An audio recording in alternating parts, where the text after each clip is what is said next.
Hampshire pressed on with the bat between the rain to give themselves a good chance of defeating promotion-chasing rivals Kent on the last day of their LV County Championship match in Canterbury.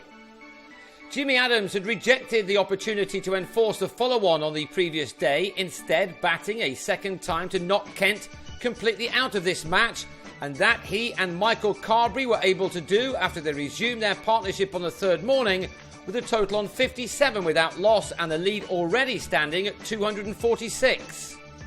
Both batsmen began the day on 26 and both recorded 50s.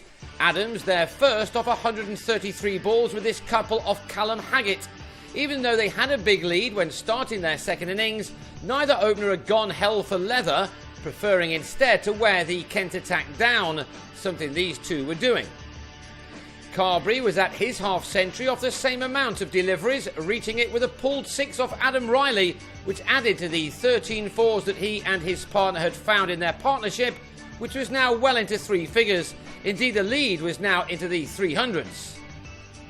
And after an early lunch had been taken because of rain, that lead was built upon even further, with both these batsmen moving through the numbers with ease. Adams would have been hoping that scoreboard pressure and the chance to bowl last on a fourth-day pitch was going to work out for his team, who were now surely the only ones that could win this important contest, one made even more so by Worcestershire's surprise defeat at the hands of Gloucestershire. Carberry added a second maximum off Riley as the partnership moved on to 179 to take the lead to 368.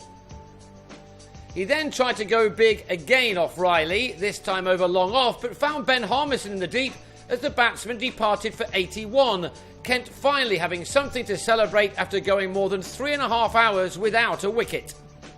The next one followed fairly quickly though, after Adams had moved to within 3 runs of what would have been his first 100 of the campaign. Alas for him, he was denied that as he yorked himself to be bowled by Riley on 97, with a total now on 196 for 2.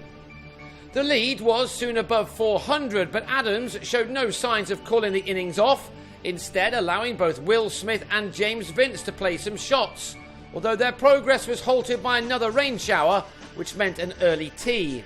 Either side of the rain, these two added 61 runs together in 11 overs, taking the total to 257 and the lead to 446. Some hitting then allowed Fabian Cowdrey to grab not just his maiden championship wicket, but 3 of them. On 36, Vince was stumped, before Liam Dawson was caught on the long-off boundary by Harmison for 6. Smith then struck the same bowler for a 6 as he raced on to 74 of only 61 deliveries. The declaration finally coming after Adam Wheater was bowled by Cowdrey with a total on 311 for 5, Cowdrey taking 3 for 59.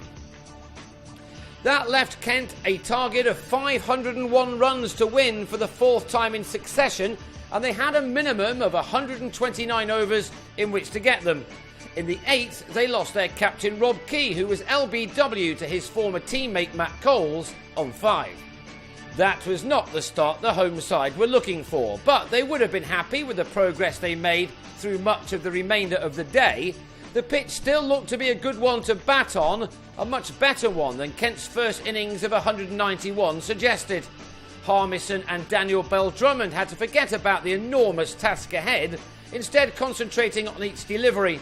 That they did well enough as they stuck it out together for 22 overs, in which they added 70 runs, taking the total to 94. Only 22 balls of the day were left when Danny Briggs had Harmison held at mid-wicket by Vince off a loose shot, which saw the batsman on his way for 38.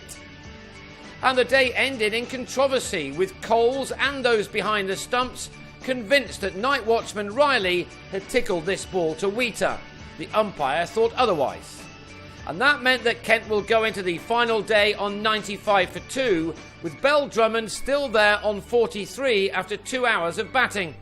He may need to stick it out for a good while longer though, with his side still needing 406 more runs to win, or more likely having to bat out the best part of 96 overs to earn what would be a very handy draw from here.